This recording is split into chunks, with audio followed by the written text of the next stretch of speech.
ഈ വില്ലേജിൽ ഒരു പ്രത്യേകത ഉണ്ട്. അതെന്താന്ന് വെച്ചാൽ ഇവിടുത്തെ മുയലുകൾക്ക് സംസാരിക്കാനുള്ള കഴിവുണ്ട്.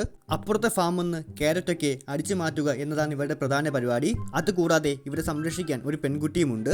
അങ്ങനെ ഇരിക്കുമ്പോഴാണ് ഫാം പുതിയൊരു ചെറുപ്പക്കാരൻ കൈക്കലാക്കുന്നത്. യാത്രാക്ഷീണം കൊണ്ട് അവൻ സോഫയിൽ ഇരിക്കുകയായിരുന്നു. അപ്പോഴാണ് പുതപ്പോടുകൂടി എന്തോ സാധനം പൊങ്ങി വരുന്നത് കണ്ടത്. പെട്ടെന്ന് തന്നെ അവനത് മാറ്റി നോക്കുന്നു.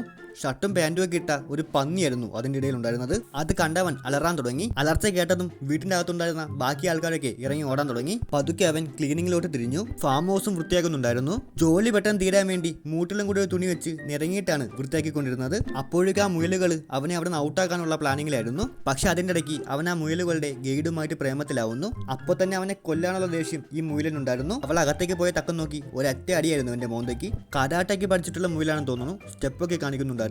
അവനെ ഒന്ന് ഉറങ്ങാൻ പോലും ഈ റാബിറ്റ് സമ്മതിക്കാതെയായി. ബെഡിലൊക്കെ അവനെ വീഴ്ത്താൻ വേണ്ടി എലിപ്പത്തായം വെച്ചിട്ടുണ്ടായിരുന്നു. ബെഡിൽ മാത്രമല്ല ആ ടേബിളിലും കെണി വെച്ചിട്ടുണ്ടായിരുന്നു. ഉറക്കപ്പിച്ചിലായതുകൊണ്ട് എവിടേക്കാണ് കെണി വെച്ചിട്ടുള്ളതെന്ന് അവൻ അറിയാൻ പോലും പറ്റിയിട്ടുണ്ടായിരുന്നില്ല.